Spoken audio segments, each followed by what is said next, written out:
Hujan mengguyur deras malam itu, seolah-olah langit sedang mencurahkan seluruh isinya ke atas bumi.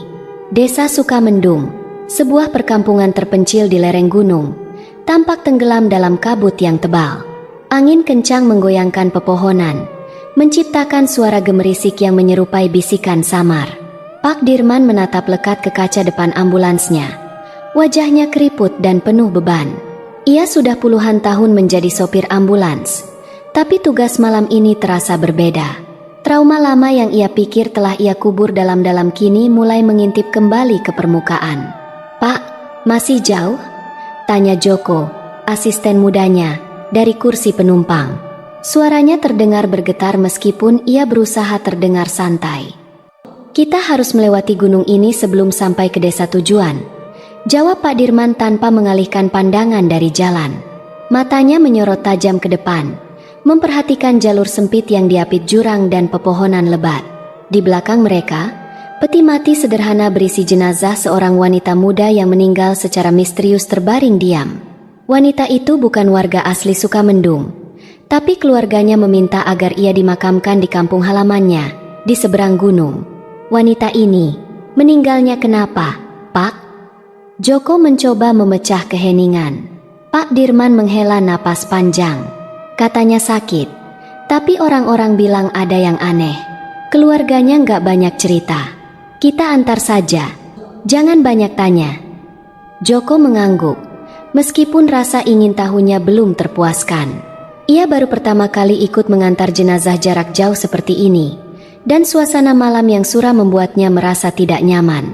Hujan semakin deras, dan jalanan berubah menjadi licin. Lampu ambulans yang redup hanya mampu menembus sebagian kabut tebal di depan mereka. Suara wiper yang berderit menambah keheningan mencekam di dalam kabin. "Pak, kok rasanya ini jalan gak ada habisnya?" Joko mulai gelisah. Sudah hampir 2 jam mereka berkendara, namun rasanya seperti masih berada di tempat yang sama. Memang jalan gunung begini. Namun, jauh di dalam hatinya, Pak Dirman merasa ada sesuatu yang salah. Jalan ini seharusnya tidak sepanjang ini. Ia pernah melewati rute ini sebelumnya, tapi malam ini semuanya terasa berbeda. Lebih gelap, lebih sunyi, lebih berat. Tiba-tiba, suara ketukan pelan terdengar dari belakang ambulans. Joko langsung menoleh dengan kaget. "Pak, tadi itu suara apa?" bisiknya, matanya membelalak. Pak Dirman tetap fokus mengemudi, meskipun wajahnya tampak tegang. Mungkin suara ranting kena angin. Namun, ketukan itu terdengar lagi. Kali ini lebih keras, seperti ada yang mengetuk-ngetuk pintu belakang ambulans. Joko menelan ludah. "Pak, ini bukan suara ranting." Pak Dirman mengeraskan rahangnya, mencoba mengabaikan suara tersebut. Tapi detak jantungnya mulai berpacu lebih cepat. Ia tahu apa yang dirasakan Joko, sebuah firasat buruk yang sulit dijelaskan. Di kejauhan, suara lolongan anjing terdengar sayup-sayup, seperti peringatan. Pak Dirman menggenggam erat kemudi, berusaha menenangkan diri. Hujan belum juga mereda. Suara rintikannya yang menerpa atap ambulans bercampur dengan deru mesin dan gemerisik ranting di luar. Jalanan semakin menanjak dan berliku, seolah menggiring mereka ke dalam kegelapan yang lebih dalam. "Pak, apa nggak sebaiknya kita istirahat sebentar?" kata Joko sambil mengusap wajahnya yang mulai pucat. Pak Dirman tidak menjawab langsung. Ia memandangi jalan di depan mereka yang seolah tidak berujung. Ia tahu, berhenti di tengah jalan gunung seperti ini bukan ide bagus. Tapi perasaan aneh mulai menyusup ke dalam dirinya. "Kalau kita berhenti, cuma bikin kita lebih lama di tempat ini. Aku nggak mau, malam ini harus selesai," jawab Pak Dirman akhirnya, suaranya tegas. Joko hanya mengangguk, meskipun ia tidak sepenuhnya yakin. Ia memandang keluar jendela, matanya menangkap bayangan hitam dari pepohonan yang bergerak-gerak tertiup angin. Tapi kali ini, bayangan itu tidak hanya bergerak. Ia merasa seperti ada sesuatu yang berjalan di antara pepohonan, sesuatu yang tinggi besar. "Pak, di luar itu apa tadi?" Joko bertanya sambil menunjuk ke arah hutan di sebelah kanan mereka. Pak Dirman melirik sekilas, tapi tidak memperlambat laju ambulans. "Jangan lihat keluar, fokus saja ke depan." Joko menelan ludah. Ia merasa sesuatu sedang mengawasi mereka. Tubuhnya mulai merinding, meskipun ia berusaha tetap tenang. Tiba-tiba, suara mesin ambulans berubah aneh. Suara halus yang biasanya konstan berubah menjadi berat dan bergetar.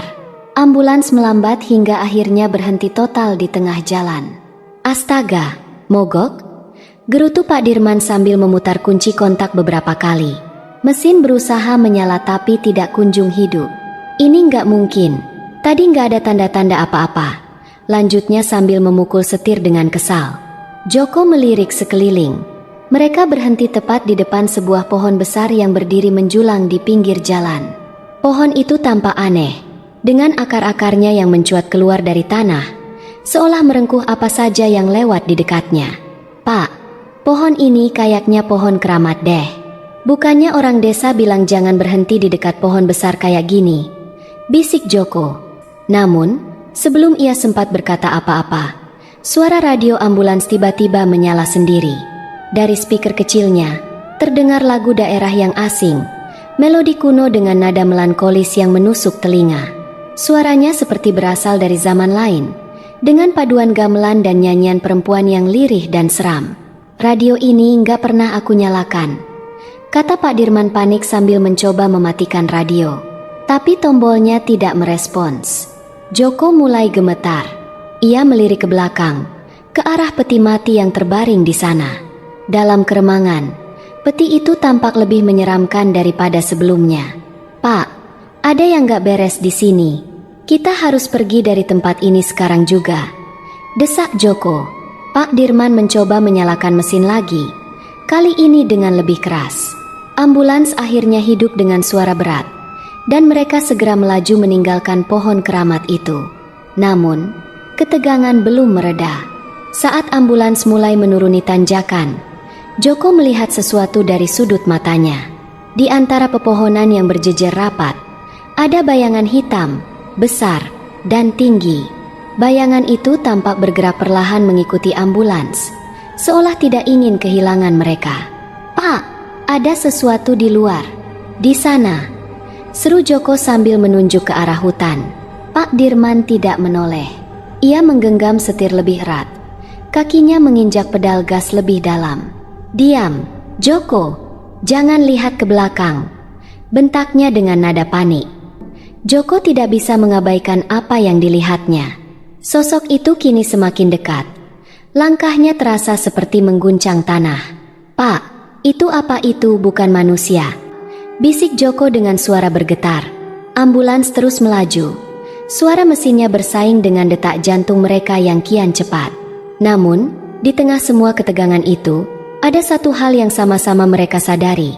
Apapun yang mengikuti mereka, tidak akan berhenti sampai mereka keluar dari gunung ini. Ambulans melaju dengan kecepatan sedang. Roda-rodanya menciptakan genangan kecil di jalan berbatu. Kabut tebal mulai turun, menyelimuti jalanan dan membuat pandangan semakin terbatas. Lampu depan ambulans hanya mampu menembus beberapa meter ke depan. Pak Dirman menggenggam setir erat-erat. Pandangannya tajam ke depan. Kita harus sampai sebelum tengah malam, Joko. Gunung ini nggak pernah bersahabat dengan pengendara malam-malam begini. Joko hanya mengangguk, meski mulutnya diam. Pikirannya terus dihantui oleh bayangan hitam besar yang ia lihat tadi. Entah kenapa, firasat buruk semakin menyelimuti dirinya. Ketika ambulans melewati tikungan tajam, kabut semakin pekat. Kini hampir tidak ada yang terlihat. Hanya bayangan putih kelabu yang mengaburkan jalan. Joko mencondongkan tubuhnya ke depan, mencoba membantu Pak Dirman mengawasi jalan. Pak, hati-hati. Jalannya kayaknya semakin sempit, ujar Joko, menunjuk ke depan. Benar saja, di depan mereka tampak sebuah jembatan tua yang terbuat dari kayu. Tiangnya terlihat sudah lapuk, sementara beberapa papan kayu tampak longgar. Jembatan itu membentang di atas jurang yang dalam, dan kabut tebal membuat dasarnya tidak terlihat. Ini jembatan peninggalan Belanda. Kita harus pelan-pelan, kata Pak Dirman. Namun, ketika ambulans mendekati jembatan, sesuatu membuat keduanya membeku. Di tengah jembatan, berdiri sesosok wanita berbaju putih panjang. Rambutnya terurai menutupi sebagian wajahnya. Tubuhnya diam tak bergerak. Meski kabut menyelimuti sekitarnya, sosok itu terlihat sangat jelas. "Pak, itu siapa?" tanya Joko. Suaranya gemetar. Pak Dirman tidak menjawab. Wajahnya pucat. Matanya terpaku pada sosok wanita itu. Ambulans melambat. Nyaris berhenti. Wanita itu perlahan mengangkat kepalanya. Dari balik rambut panjangnya, terlihat matanya yang tajam, seolah menatap langsung ke dalam jiwa mereka. Senyumnya tipis, tetapi mengandung sesuatu yang tidak wajar, membuat udara di dalam ambulans terasa lebih dingin. "Pak, kita balik aja. Jangan lewat sini," desak Joko. Suaranya mulai naik. "Tunggu, Joko. Kita nggak bisa putar balik di jalan sempit kayak gini." "Aku harus terus," jawab Pak Dirman. Meski suaranya terdengar lebih seperti meyakinkan diri sendiri. Ambulans perlahan mulai bergerak maju. Ban-ban kendaraan itu berderit di atas papan kayu jembatan. Setiap langkah terasa seperti mendekati sesuatu yang tidak terduga. Sosok wanita itu tetap berdiri di tempatnya, tidak bergerak sedikit pun, meskipun ambulans semakin dekat. Dia nggak minggir. "Pak, gimana ini?" bisik Joko panik. Ketika ambulans hanya berjarak beberapa meter darinya, sosok itu mendadak lenyap. Tidak ada gerakan, tidak ada suara, hanya kabut tebal yang kembali menyelimuti jembatan. Pak Dirman menelan ludah. Ia menggenggam setir lebih erat. Keringat dingin membasahi pelipisnya. "Jangan pikirkan, jangan bicara soal itu lagi." Namun, begitu ambulans hampir mencapai ujung jembatan, sesuatu yang lebih mengejutkan terjadi. Dari cermin spion, Joko melihat bayangan wanita itu berdiri di belakang ambulans, menatap mereka dengan senyuman lebar yang mengerikan. "Dia di belakang kita," teriak Joko, menunjuk cermin spion dengan gemetar. Pak Dirman tidak menoleh. Ia hanya memacu ambulans lebih cepat, melewati jembatan dengan perasaan campur aduk antara takut dan bingung. Ketika akhirnya mereka berhasil melewati jembatan dan kabut mulai menipis, Joko melihat ke belakang sekali lagi. Wanita itu sudah tidak ada. Namun, ketegangan belum benar-benar sirna. Pak Dirman dan Joko sama-sama tahu, apapun yang baru saja mereka lihat, itu bukan manusia biasa. Langit semakin gelap, dan hujan turun lebih deras. Deru mesin ambulans terasa seperti satu-satunya suara yang menyambung kewarasan mereka. Meskipun gemuruh petir terus bersahutan, jalan yang mereka lalui semakin buruk. Tanah yang licin bercampur batu-batu kecil membuat ban ambulans beberapa kali selip. "Pak, kita berhenti dulu aja, mungkin aman di sini," saran Joko sambil melirik jendela. Di luar, tampak hamparan pepohonan besar yang melingkupi jalan sempit itu. Pak Dirman menggeleng tegas. "Nggak bisa, Jo. Kita harus sampai sebelum tengah malam. Kalau berhenti, aku nggak yakin kita bisa selamat di tempat kayak gini." Kata-kata itu hanya membuat Joko semakin gelisah. Ia tidak bisa menghapus bayangan wanita di jembatan tadi dari pikirannya. Beberapa kilometer kemudian, ambulans mulai tersendat lagi. Mesin mendadak tersendat-sendat dan akhirnya mati total di tengah jalan yang dikelilingi hutan lebat. "Pak, kenapa ini?" Pak Dirman memutar kunci kontak beberapa kali, tapi mesin tidak merespons. Ia mengumpat pelan, lalu mencoba lagi. Namun, ambulans tetap tidak mau menyala. Mesinnya mogok, tapi nggak ada alasan. "Harusnya nggak kayak gini," gumam Pak Dirman. Di tengah derasnya hujan, Joko mulai mendengar sesuatu. Suara samar yang datang dari arah pepohonan. "Pak, denger nggak?" bisik Joko sambil menoleh ke arah luar. Pak Dirman berhenti mencoba menyalakan mesin dan memperhatikan dengan cermat. Di luar suara hujan, ada bunyi lain. Suara tangisan pelan, seperti seorang wanita yang sedang kesakitan. "Joko, jangan keluar. Apapun yang terjadi, jangan buka pintu," perintah Pak Dirman dengan nada serius. Joko hanya bisa mengangguk. Tangannya mulai gemetar ketika suara itu semakin jelas, bercampur dengan suara ranting yang patah seperti ada seseorang berjalan di antara pepohonan. Tiba-tiba, sesuatu menghantam kaca depan ambulans. Joko tersentak, berteriak panik. "Apa itu, Pak?" Pak Dirman tidak menjawab. Ia menatap kaca depan dengan tatapan ngeri. Ada jejak tangan yang basah dan penuh lumpur di kaca, membentuk pola menyeramkan. "Pak, itu bukan manusia biasa," bisik Joko dengan suara bergetar. Belum sempat mereka bereaksi lebih jauh, pintu belakang ambulans mendadak terbuka dengan keras. Angin dingin masuk bersama hujan yang membasahi kabin. Pak Dirman dan Joko serempak menoleh. Peti mati di belakang ambulans mulai bergerak perlahan, seperti ada sesuatu di dalamnya. "Pak, itu nggak mungkin jenazahnya," kata Joko, nyaris tak percaya dengan apa yang dilihatnya. "Diam, Jok, jangan lihat ke sana," seru Pak Dirman, mencoba meraih pintu untuk menutupnya kembali. Namun, sebelum ia berhasil, suara lain datang dari arah pemakaman tua di sebelah jalan. Suara langkah kaki berat, diikuti oleh bunyi batu-batu yang dilemparkan ke arah ambulans. Batu-batu itu menghantam sisi kendaraan, membuat ambulans berguncang hebat. "Pak, kita keluar aja. Kita nggak aman di sini," ujar Joko panik. "Keluar? Dan kita mati di luar sana? Nggak, kita harus bertahan di sini." Saat itu juga, lampu di dalam ambulans berkedip-kedip, lalu mati sepenuhnya. Gelap total, suara tangisan, langkah kaki, dan lemparan batu semakin keras. Joko merasakan jantungnya berdebar kencang. Ia mengarahkan senter dari ponselnya ke arah belakang. Namun, apa yang ia lihat membuat tubuhnya kaku. Di dalam peti mati yang terbuka, jenazah wanita itu kini duduk dengan kepala tertunduk. Rambutnya basah menutupi wajahnya, dan tubuhnya perlahan bergerak seolah hendak bangkit. "Pak, dia bangun." Suara Joko hampir tidak keluar. Pak Dirman tidak menjawab.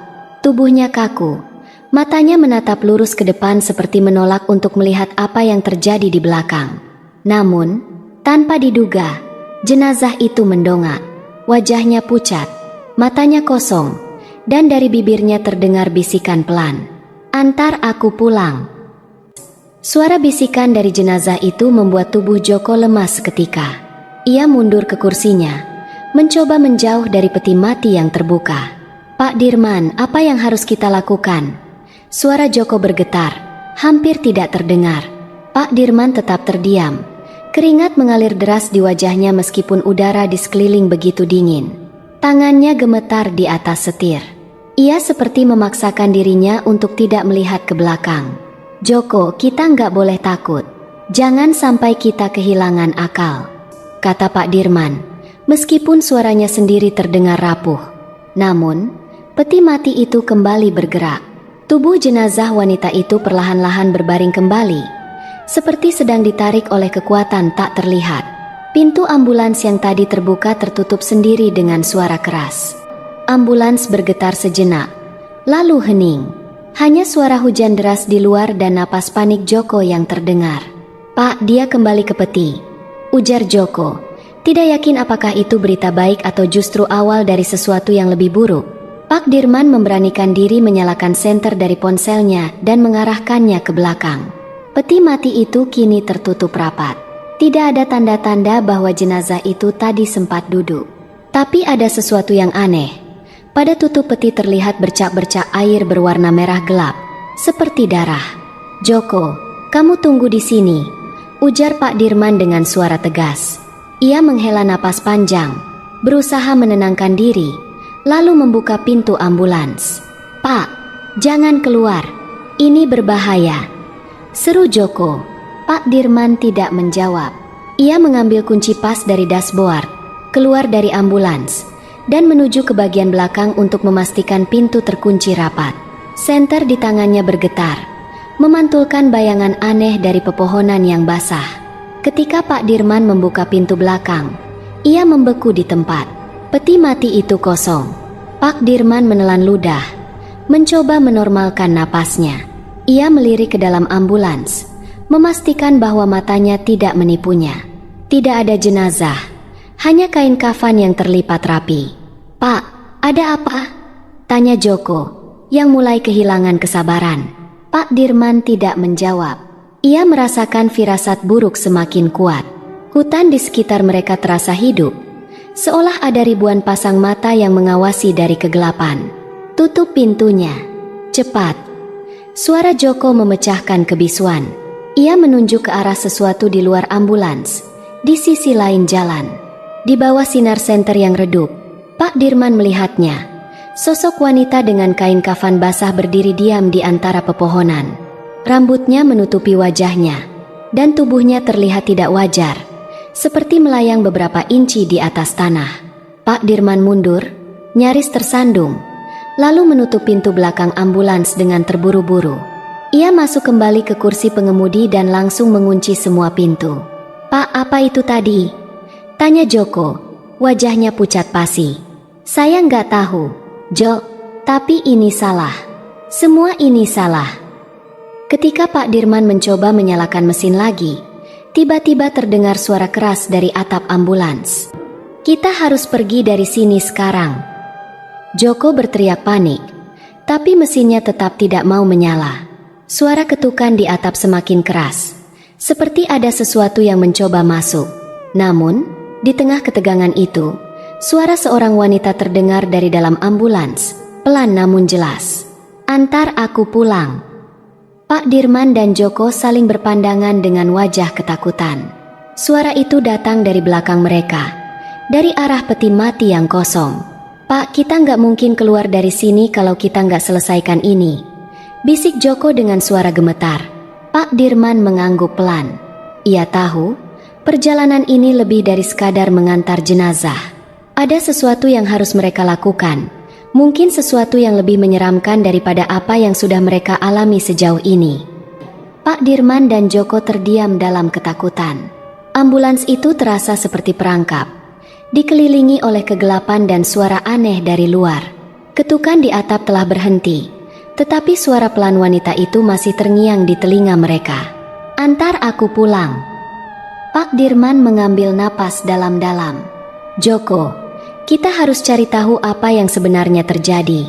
Aku merasa ini bukan sekadar jenazah biasa.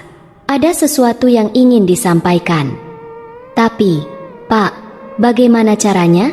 Kita bahkan gak tahu apa yang kita hadapi," ujar Joko dengan wajah pucat. Pak Dirman menatap keluar jendela. Kabut tebal masih menyelimuti area sekitar. Di kejauhan, di antara pepohonan, ia melihat kilatan cahaya aneh, seperti lentera yang bergoyang perlahan di angin. "Kamu lihat itu, Joko?" tanya Pak Dirman. Joko mengangguk ragu. Pak Dirman memutuskan untuk mengecek sumber cahaya tersebut. "Kita harus ke sana. Mungkin itu petunjuk." Mereka keluar dari ambulans, membawa senter dan kain tebal untuk melindungi diri dari hujan. Hutan di sekitar terasa hidup dengan suara-suara samar yang sulit dijelaskan. Gemerisik daun, langkah kaki yang tidak terlihat, dan bisikan yang mengintimidasi. Ketika mereka mendekati cahaya, mereka melihat bahwa itu bukan lentera biasa. Sebuah bola cahaya kecil melayang di udara, bergerak seperti sedang menuntun mereka. Bola itu memancarkan aura hangat, tapi kehadirannya membuat bulu kuduk mereka berdiri. "Pak, ini nggak normal," bisik Joko. Pak Dirman tidak menjawab. Ia mengikuti bola cahaya itu, yang membawa mereka ke sebuah bangunan tua di tengah hutan. Bangunan itu tampak seperti bekas gubuk yang sudah lama ditinggalkan, dengan dinding kayu lapuk dan atap yang hampir runtuh. "Ini tempat apa, Pak?" tanya Joko, menatap gubuk itu dengan curiga. Pak Dirman menelan ludah. "Mungkin di sini jawabannya." Ketika mereka mendekati pintu gubuk, suara rintihan pelan terdengar dari dalam. Mereka saling pandang, ragu-ragu untuk masuk. Namun, sebelum mereka sempat memutuskan, pintu itu terbuka sendiri dengan suara berderit. Di dalam, mereka melihat seorang wanita tua duduk di sudut ruangan. Tubuhnya kurus kering, dengan rambut putih yang terurai acak-acakan. Matanya menatap lurus ke arah mereka, seolah sudah menunggu kedatangan mereka. "Kalian yang membawa jenazah itu?" tanyanya dengan suara serak. Pak Dirman mengangguk perlahan. "Iya, Bu. Kami diminta mengantar jenazah seorang wanita muda ke desa asalnya. Tapi di perjalanan, terjadi hal-hal aneh. Dan sekarang, jenazahnya hilang." Wanita tua itu mengangguk pelan. Dia tidak akan pernah sampai ke desanya, kecuali kalian melakukan apa yang harus dilakukan. Joko mengerutkan kening. Apa maksud ibu? Siapa sebenarnya wanita itu? Wanita tua itu menarik napas dalam-dalam sebelum menjawab. Wanita yang kalian bawa adalah anak dari keluarga yang dikutuk. Ia tidak boleh dimakamkan di tanah leluhurnya karena arwahnya telah terikat dengan roh jahat di hutan ini. Kalian harus melepaskan arwahnya, atau kalian berdua tidak akan pernah keluar dari sini.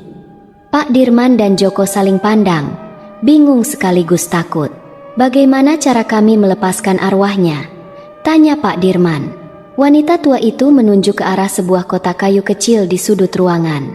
Di dalam kotak itu ada pusaka milik keluarga wanita itu. Bawalah ke tempat jenazahnya hilang, dan lakukan upacara pemutusan kutukan.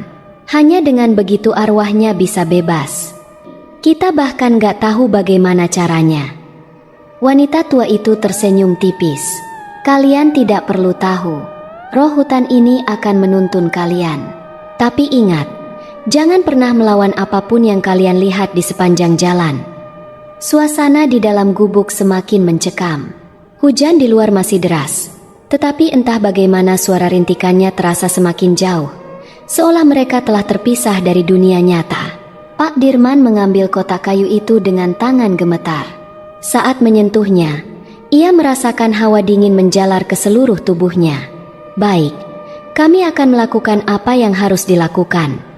Wanita tua itu mengangguk. Berhati-hatilah, kalian membawa beban yang tidak terlihat, tapi sangat nyata. Ketika mereka keluar dari gubuk, bola cahaya yang tadi menuntun mereka muncul kembali. Kali ini, bola itu bergerak cepat, seolah memaksa mereka untuk segera bertindak. Dengan langkah berat, Pak Dirman dan Joko kembali menuju ambulans, bersiap menghadapi apapun yang akan terjadi selanjutnya. Pak Dirman dan Joko kembali ke ambulans, membawa kotak kayu yang diberikan oleh wanita tua di gubuk. Atmosfer di hutan semakin mencekam. Kabut tebal kini bercampur dengan bau busuk yang tajam, membuat napas mereka terasa berat. Bola cahaya yang menuntun mereka mulai bergerak perlahan, menuntun mereka menuju lokasi jenazah itu menghilang. Pak, apa benar kita harus lakukan ini? Kalau salah langkah, bisa-bisa kita nggak keluar hidup-hidup. Bisik Joko, suaranya gemetar. Pak Dirman mengangguk dengan tegas. Meski wajahnya tampak sama takutnya. Kalau kita tidak melakukannya, kita mungkin akan terjebak di sini selamanya. Percaya saja, Joko, ini satu-satunya jalan. Setelah beberapa menit berjalan kaki mengikuti bola cahaya, mereka sampai di tempat ambulans pertama kali mogok, tepat di depan pohon besar yang dikeramatkan oleh warga setempat. Pohon itu kini tampak lebih menyeramkan, dengan akar-akar yang seolah bergerak perlahan di bawah tanah. Di sini, ujar Pak Dirman. Suaranya hampir tak terdengar. Bola cahaya berhenti, melayang-layang di sekitar pohon. Suara angin yang menderu tiba-tiba berhenti, digantikan oleh keheningan yang memekakan telinga. Pak Dirman membuka kotak kayu dengan tangan gemetar. Di dalamnya terdapat sebuah keris kecil yang terlihat tua, dengan ukiran rumit yang memancarkan aura mistis. Selain itu, ada sehelai kain kuning yang tampak usang. Ini pusakanya, gumam Pak Dirman. Wanita tua itu tidak memberikan petunjuk jelas tentang upacara yang harus dilakukan, tetapi entah bagaimana, Pak Dirman merasa ia tahu apa yang harus dilakukan. Ia mengambil keris itu dan kain kuning, lalu mendekati pohon besar. Sebutkan doa, Pak, bisik Joko, mencoba membantu meski ia sendiri tak tahu apa yang harus dikatakan. Pak Dirman mulai melantunkan doa dengan suara pelan. Suaranya terdengar gemetar, tetapi ia terus melafalkan doa-doa yang diingatnya, berharap itu cukup untuk melepaskan kutukan yang mengikat jenazah wanita muda itu. Saat doa-doa itu dilafalkan, angin tiba-tiba kembali bertiup kencang. Suara-suara aneh mulai terdengar dari sekitar mereka. Bisikan, rintihan, bahkan tawa yang menyeramkan. Pak, lihat itu. Joko menunjuk ke arah pohon. Di balik kabut, sesosok bayangan wanita berdiri. Rambutnya panjang terurai. Wajahnya hampir tak terlihat karena tertutup rambut dan bayangan. Namun, Yang paling menakutkan adalah tatapan matanya yang kosong, seolah menembus jiwa mereka. "Antar aku pulang." Suara itu terdengar lagi. Kali ini lebih jelas, langsung dari sosok wanita tersebut. Pak Dirman melanjutkan doanya dengan suara lebih lantang, mencoba menenangkan dirinya meski kakinya hampir lemas. Keris di tangannya mulai bergetar, dan kain kuning itu tiba-tiba melayang sendiri, melilit batang pohon besar di depan mereka. Wanita itu mendekat, semakin nyata. Joko, yang sudah tak bisa menahan ketakutannya, hampir berlari, tetapi Pak Dirman memegang bahunya. "Jangan lari. Kalau kita lari, dia tidak akan pernah pergi," seru Pak Dirman. Wanita itu berhenti tepat di depan mereka. Dengan suara yang penuh dengan rasa sakit, ia berkata, "Bebaskan aku, sebelum semuanya terlambat." Pak Dirman menancapkan keris ke tanah di bawah pohon, diikuti oleh doa terakhir yang membuat suasana sekitar bergetar. Suara angin berhenti seketika, dan wanita itu perlahan memudar, menjadi kabut tipis yang kemudian menyatu dengan pohon besar. Sebuah keheningan yang aneh meliputi tempat itu. Bola cahaya yang menuntun mereka menghilang, meninggalkan mereka dalam kegelapan. "Sudah selesai, Joko," ujar Pak Dirman dengan suara lemah. Ketika mereka kembali ke ambulans, suasana terasa lebih tenang. Mereka melanjutkan perjalanan, meski tubuh mereka lelah dan pikiran mereka masih dipenuhi dengan kejadian yang baru saja terjadi. Anehnya, jenazah wanita muda itu kini kembali ke dalam peti, seolah tak pernah menghilang. Mereka berhasil mencapai desa tujuan menjelang subuh. Warga desa sudah menunggu dengan penuh kecemasan. Ketika peti jenazah diturunkan, seorang pria tua, ayah dari wanita itu, mendekat dan berterima kasih sambil menangis. "Terima kasih sudah membawanya pulang. Maafkan segala kesulitan yang kalian alami," katanya dengan nada penuh penyesalan. Pak Dirman hanya mengangguk, tidak mengatakan apa-apa. Ia tahu bahwa pengalaman ini akan menjadi kenangan yang tak terlupakan. Beberapa hari setelah perjalanan itu, Pak Dirman sering bermimpi aneh tentang pohon besar di hutan. Dalam mimpinya, ia selalu mendengar suara wanita itu memanggilnya lagi. "Pak Dirman, masih ada yang belum selesai. Apakah semuanya benar-benar sudah berakhir? Atau ini hanya awal dari kutukan yang lebih besar?" Hari-hari setelah perjalanan itu tidak memberikan ketenangan bagi Pak Dirman. Meski jenazah telah tiba di desa tujuan, bayangan-bayangan malam mencekam itu terus menghantuinya. Mimpi-mimpi buruk datang setiap malam, selalu memperlihatkan pohon besar di hutan dan wanita berbaju putih yang menatapnya dengan mata kosong. Di sisi lain, Joko merasa semuanya telah selesai. Ia kembali menjalani hidupnya dengan biasa. Meski dalam hati ia tahu pengalaman itu akan menjadi cerita yang akan ia kenang seumur hidup. Namun, pada suatu malam, telepon di rumah Pak Dirman berdering. Suaranya bergetar ketika ia mengangkat gagang telepon itu. "Pak Dirman." Suara seorang pria di seberang terdengar berat dan pelan. "Kami butuh bantuan Anda untuk perjalanan pengantaran jenazah lain. Kali ini ke desa yang lebih jauh." Pak Dirman merasa tubuhnya membeku. Suara itu datang dari rumah duka tempat ia biasa bekerja. Tetapi entah kenapa kali ini terasa ada sesuatu yang salah. "Siapa jenazahnya?" tanyanya dengan suara gemetar. "Seorang wanita yang meninggal di tempat yang sama dengan jenazah terakhir yang Anda antar," jawab pria itu dengan nada misterius. Dunia Pak Dirman seakan berhenti. Ia segera menutup telepon dan terduduk lemas. Pikirannya kembali ke malam penuh teror itu. Apa yang sebenarnya terjadi? Apakah kutukan itu belum selesai? Beberapa hari kemudian, Pak Dirman memutuskan untuk kembali ke desa tempat jenazah terakhir diantar. Ia ingin mencari jawaban, memastikan bahwa mimpi buruknya tidak lebih dari bayangan trauma. Joko, meski enggan, setuju untuk menemaninya. Ketika mereka tiba di desa, mereka mendapati bahwa kabut tebal kembali menyelimuti tempat itu. Suasana terasa berbeda, seperti ada sesuatu yang mengintai di balik setiap sudut. Penduduk desa menyambut mereka dengan keheningan canggung, seolah ada sesuatu yang tidak ingin mereka ceritakan. Pak Dirman bertanya kepada ayah wanita itu, tetapi pria tua itu hanya menggelengkan kepala. "Semua sudah selesai. Jangan kembali ke tempat itu. Pak Dirman, kalau Anda terus mencarinya, Anda tidak akan pernah keluar.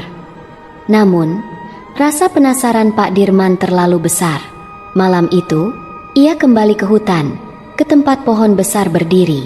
Joko mencoba menghentikannya, tetapi ia tak bisa menahan tekad sopir ambulans itu.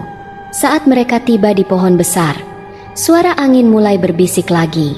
Aroma busuk yang sudah lama hilang kini kembali memenuhi udara. Tiba-tiba, Pak Dirman melihat sesuatu di bawah pohon, sebuah peti kayu kecil, sama seperti yang pernah ia bawa dari gubuk tua itu. Peti itu bergetar perlahan, dan suara tawa halus terdengar dari dalamnya. Joko melangkah mundur, matanya penuh ketakutan. "Pak, ini tidak benar. Kita harus pergi." Pak Dirman mendekati peti itu. Tangannya gemetar saat mencoba membuka tutupnya. Namun sebelum ia sempat melakukannya, suara wanita itu terdengar lagi, lebih dekat dari sebelumnya. "Pak Dirman, masih ada yang belum selesai." Dari balik pohon besar, sosok wanita berbaju putih muncul lagi. Namun kali ini, wajahnya lebih jelas. Kulitnya pucat, matanya kosong, dan mulutnya menyeringai dengan senyum menyeramkan. "Kenapa kau kembali?" tanya sosok itu dengan suara datar. Pak Dirman tidak bisa menjawab. Ia hanya berdiri kaku, merasakan dingin menusuk hingga ke tulang. Joko mencoba menariknya pergi, tetapi tubuh Pak Dirman seolah terpaku di tempat. "Karena kau kembali," lanjut wanita itu, "kutukan ini tidak akan pernah berakhir." Tiba-tiba, akar-akar pohon besar itu mulai bergerak, melilit kaki Pak Dirman. Ia berteriak, tetapi suaranya tenggelam dalam suara angin yang semakin kencang. Joko, yang panik, berusaha menarik Pak Dirman, tetapi kekuatannya tak cukup untuk melawan akar-akar yang terus menyeret tubuh itu ke arah pohon. "Lari, Joko! Jangan lihat ke belakang!" teriak Pak Dirman.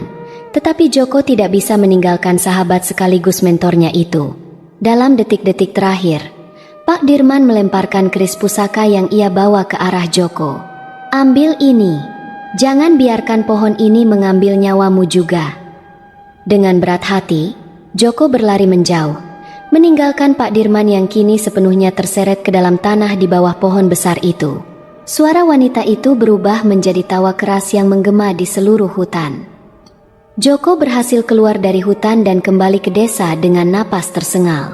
Ia ingin meminta bantuan, tetapi saat ia menceritakan apa yang terjadi, penduduk desa hanya menggelengkan kepala dengan ekspresi muram. "Pak Dirman sudah menjadi bagian dari kutukan itu," kata salah satu penduduk dengan suara pelan. "Dia tidak akan pernah kembali." Namun, di malam berikutnya, saat Joko sedang tidur di rumahnya, ia mendengar suara ketukan di jendela. Ketika ia membuka matanya, ia melihat sesuatu yang membuat darahnya membeku. Di luar jendela, dalam gelapnya malam, berdiri sosok Pak Dirman. Wajahnya pucat, dan matanya kosong seperti wanita yang mereka lihat di hutan. "Joko, masih ada yang belum selesai." Kutukan ini menjadi lingkaran tak berujung, melibatkan siapapun yang berusaha memutusnya. Pak Dirman kini menjadi bagian dari kegelapan hutan itu, dan Joko menyadari bahwa ia mungkin menjadi korban berikutnya. Cerita ini adalah pengingat bahwa ada batas tipis antara dunia yang kita kenal dan sesuatu yang tak terlihat, namun nyata bagi mereka yang percaya. Kadang, keberanian untuk menyelesaikan sebuah tugas justru membuka pintu ke misteri yang lebih dalam dan berbahaya. Melalui pengalaman Pak Dirman dan Joko, kita dihadapkan pada kekuatan yang tak dapat dijelaskan, sesuatu yang melebihi akal manusia. Hutan, dengan segala keindahan dan misterinya, menyimpan cerita-cerita lama yang seharusnya tidak diusik. Apakah kutukan itu benar-benar nyata? Ataukah hanya bayangan dari trauma dan rasa bersalah? Itu adalah pertanyaan yang hanya bisa dijawab oleh mereka yang pernah menghadapinya. Namun, satu hal yang pasti, jika Anda melewati jalan yang sunyi, diiringi hujan deras dan angin yang berbisik, pastikan Anda tidak melanggar batas yang tak terlihat. Sebab, sekali Anda melangkah terlalu jauh, mungkin Anda tidak akan pernah kembali. Kadang, beberapa perjalanan tidak hanya membawa kita ke tujuan, tetapi juga ke misteri yang tidak pernah kita duga.